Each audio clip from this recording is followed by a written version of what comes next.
El dibujo de un objeto se puede representar en su dimensión verdadera, tamaño real, o puede ser mayor o menor que el objeto.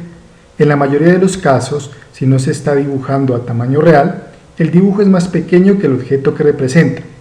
La proporción de reducción depende del tamaño relativo del objeto y del tamaño de la hoja de papel en la cual se va a representar. Si yo voy a dibujar una máquina a la mitad de su tamaño real, yo digo que 1 centímetro de papel equivale a 2 centímetros de la realidad. O también, cuando yo pretendo representar un dibujo a una escala de 1,50 de su tamaño real, la equivalencia será que 1 centímetro del papel equivale a 50 metros de la realidad. La escala es la relación que existe entre la representación gráfica del objeto y el propio objeto en la realidad. Tenemos el papel y tenemos la realidad. El ejemplo de la escala 1,75. 1 centímetro en el papel equivale a 75 centímetros de la realidad. La escala del dibujo en ingeniería como una fracción. Para este caso sería 1 sobre 125. 1 centímetro en el papel equivale a 125 centímetros de la realidad. También puedo representar la escala como un cociente. 1/100.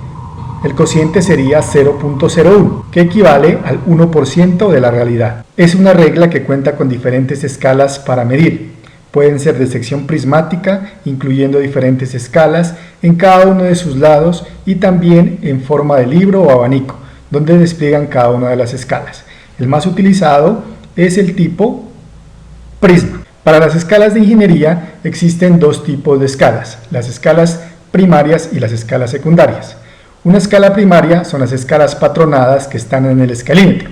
Estas inician en la escala 1,20, 1,25, 1,50, 1,75, 1,100 y la escala 1,125. El primer valor me va a indicar el papel y el segundo la realidad. Si yo estoy trabajando en centímetros, yo digo que 1 centímetro en el papel equivale a 20 centímetros de la realidad. Para analizar esta escala tenemos como base 1 metro, donde está el 50 serían 50 centímetros. Luego tenemos las líneas más grandes, cada línea más grande representaría 10 centímetros y la unidad mínima de medida para esa escala serían 2 centímetros. 1,25. 1 metro, 50 centímetros, 5 líneas más grandes, cada línea representaría 10 centímetros, por lo tanto la mínima unidad de medida a escala 1,25 son 2 centímetros. Para la escala 1,50 tenemos la unidad 1 metro, 50 centímetros, cada línea más grande equivale a 10 centímetros, la mínima unidad de medida a escala 1,50 son 5 centímetros. Para la escala 1,75,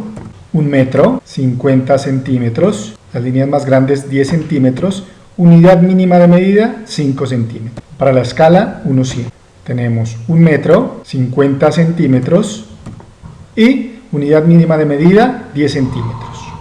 Para la escala 1,125 tenemos 1 metro, tenemos 50 centímetros, unidad mínima de medida 10 centímetros. En el siguiente cuadro se resumen la unidad mínima de medida y la distancia máxima en el escalímetro para las escalas primarias.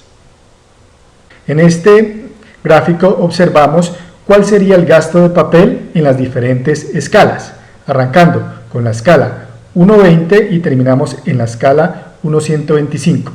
De esto podemos concluir que entre menor es el número que acompaña a la escala, mayor va a ser el gasto de papel. Luego tenemos las escalas secundarias. Primero tenemos las escalas de reducción. Estas se forman a partir de las escalas primarias y se multiplica por 10, 100, 1000 según sea la necesidad. Entonces vamos a trabajar en la escala 1/10,000. Por lo tanto, incrementé 2 ceros en la escala y hago lo mismo en la unidad. En el 1 no tendría 1 metro, sino ya tendría 100 metros, 50 metros y 10 metros. Para este ejemplo, escala 1/20,000, incrementé 3 ceros a la escala primaria. Hago lo mismo en la unidad. 1000 metros, 500 metros, 100 metros, 20 metros. Las escalas de ampliación. Estas se forman a partir de las escalas primarias y se divide por 10, 100, 1000 según sea la necesidad. Escala 1,5. Corrí un cero de la escala 1,50 a 10 centímetros, 5 centímetros, 1 centímetro, 5 milímetros. 1, 1.25. Le corrí 2 espacios a la escala primaria 1/125. La equivalencia sería 1 centímetro, 5 milímetros, 1 milímetro. La fórmula de la escala en términos generales es dibujo sobre realidad. En este ejemplo me piden calcular la escala de una retroexcavadora que mide en la realidad desde la base de la llanta hasta el brazo articulado 5 metros. Yo la representé en una hoja y esta distancia es de 10 centímetros. El primer paso, hago una regla de 3. Yo digo que 10 centímetros en el papel equivalen a 500 centímetros de la realidad. 1 centímetro en el papel, ¿cuál será su equivalencia? Hago esa operación y me da 50. Por lo tanto, concluyo que la escala es 1/50. Un rotor de una electrobomba tiene un diámetro en el dibujo de 7 centímetros. Si este está dibujado a escala 1/7.5, ¿cuál sería su diámetro en la realidad? Parto de la fórmula. Escala va a ser igual a dibujo sobre la realidad. Reemplazo los datos que tengo disponible. La escala expresada en fracción me quedaría 1/7.5 va a ser igual a 7 centímetros que equivalen el dibujo y la realidad es la magnitud que estoy buscando. El siguiente paso, despejo realidad de la fórmula. Aplico la ley de la oreja y me queda que realidad va a ser igual a 7 por 7.5 y concluyo que el rotor mide en la realidad 52.5 centímetros.